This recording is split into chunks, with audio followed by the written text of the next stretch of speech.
opening shot starts with a TV where they were playing Munni Badnaam Hui, and Munja comes out of the back of the sofa. There was facial capture also, because to get the expressions from the stunt double, when you see the movement of the eyes, the cheek, the lips. So it's a fine blend between traditional animation and mocap.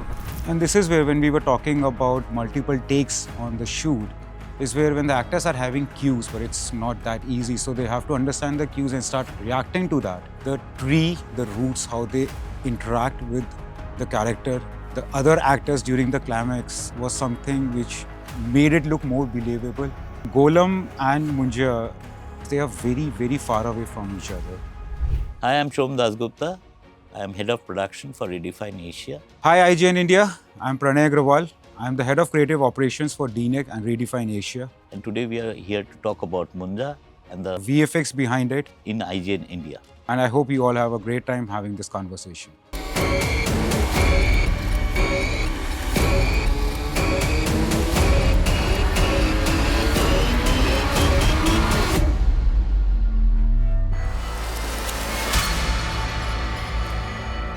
So the vision, he was very clear from the start that he wanted to bring the Marathi folklore about Munja in the cinematic world.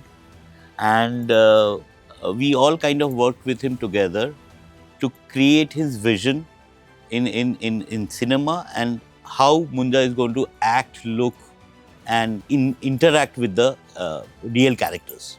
I still remember the first briefing that he had. He had a character in front of us as a sketch, and he just sat like this. And he said, this is Munja to you guys. And I'm like, okay. I don't know what he's trying to define, but yeah, his vision was very clear from day one. When we started the conversation, all the briefs were started. So it was a very clear thought in his mind how he wants the character to look like.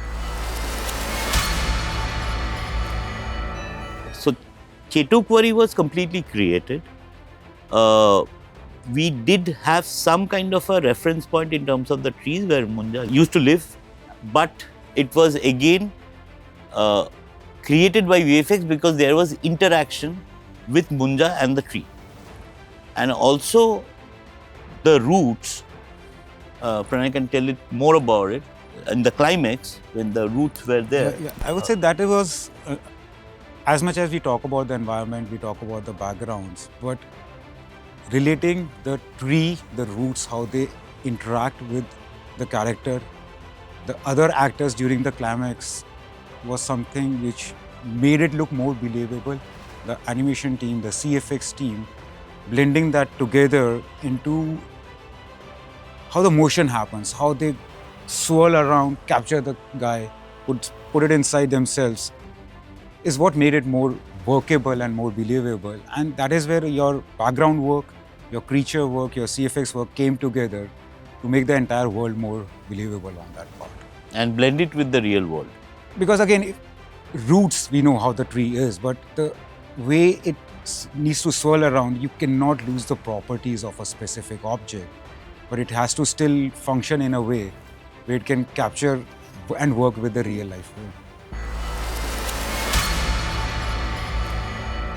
So the entire concept of Munja came from the Maharashtrian folklore, and it's a well-established character already. How the kid died in a very early stage before the threading ceremony, and then these are the characters which are found majorly on the banyan tree or a peepal tree, and that is where their skin texture is more relatable to that. So we all had an idea where it is coming from. It's a well-established character, but the challenge was to get that into the real world and make it believable for everyone to connect well. It also had to gel with the real life actors and be a seamless part of the whole narration and the movie. So once you've done your Mundan, there is a gap of 14 days, I guess, what I primarily remember. If something happens between that, that spirit, that soul turns into Munja. That's the folklore what it says. We went through different textures, different eye shades, color of eyes, how the Janayu will kind of be there, how the earrings will be there. Then he had a choti, So the whole thing was it was a very iterative process. It was like we kept on developing with the vision, and he guided us, and the director himself guided us, to the final product what he wanted. And to add on to that, also keeping in mind was one critical thing is having that innocence and the mischievousness of a kid alive on the face was a very important part of it all. Because if you lose that, then it just gives you a different feel altogether. So you can't lose the part of the fact that it's still a kid all around. So I would say Golem and Munjya, yes, when you look at it, they appear or you start relating two characters with each other. But if you have to see both of these characters, they are very, very far away from each other. I would One say part poles is- apart. Yeah. You look at Golem, he is driven or he is corrupted by the ring, that how it was shown. He got into greed, his mind was corrupted, he was a hobbit, but he was not behaving like one. And he got into a zone where everything for him was about greed and about himself. You move to Munjya, the entire film, you see there is a kid inside him. He's a very soft guy with certain aspects of him which feels very alone, and he feels like he's missing on things. I would say the major thing was the love that he was missing on, and his loneliness was adding him to behave like one, but still good at heart, mischievous, sensible. I would say sensible. I don't know if it is too much to say, but yeah, he was still very good at whatever he was doing, and he was not getting into a greed or to corrupt people around him. I would say he was not affecting anybody else. He was very focused on what he wanted, which he which desired, was yeah. his unfulfilled love and desire. So motion capture was mainly used for Munjya because, so again, it was not just motion capture, there was facial capture also. Because to get the expressions from the stunt double, putting that back to our character and then manually refining that further to get a real reaction back from them. As much as the animators are the great people to animate things, but when there is a live actor who's actually doing the stunt, the directors and the producers and the creatives on the set have full liberty to put the action that they want to. Translating that back to the animators and pushing that out helps a lot. So mocap overall played a very big role in capturing real life actions of the actors and making it more believable for everyone, rather than having a little stiffness of the character. And we never saw that stiffness of the characters. And when you're working on 250, 300 shots, your entire film has having that character. And anywhere you miss out, blending the VFX and the CG together, it will stand out more. So that is why I guess mocap played a very big role. And on the production side also, Shom can add more on that it helps to drive the schedule better for you guys. Yeah, also. definitely. And also it's a fine blend between traditional animation and mocap. So we have complete control and guidance in terms of what the real life actor is doing and how we are blending it with the traditional animation and making it more smoother and seamless. And this is where, when we were talking about multiple takes on the shoot, is where when the actors are having cues, but it's not that easy. So they have to understand the cues and start reacting to that. And the same cues based on the edit were available during the mocap shoot. So both the actors can relate well to each other based on the technology, which was very helpful overall. The most important critical parts are how much can you make it look real? How much you can believe in that? So internally, when we were working on it, we always found a very hard part of blending human and tree-based things together, keeping the facial expressions alive. And that is where I said that mocap and the facial capture was a very big help. Because when you see those emotions in anything, when you see the movement of the eyes, the cheek, the lips, you relate to that. Oh, this is how I also talk. Oh, this is how I also react. You start getting more immersed into it and you start believing it more. You don't overdo it, but you don't underdo it also is the best VFX, where you start believing it. And also the script was written in such a way that whenever you're seeing Munjya, there was some kind of actions around it. Like if you see the opening shot, The opening shot starts with a TV where we are establishing Munja. The opening shot starts with a TV where they were playing Munni Badnaam Hui, and Munja comes out of the back of the sofa. And people immediately related to it. And he says Munni Lagi. So that was the fun part of it, and that was the believable part of it. So this is a very close to heart film.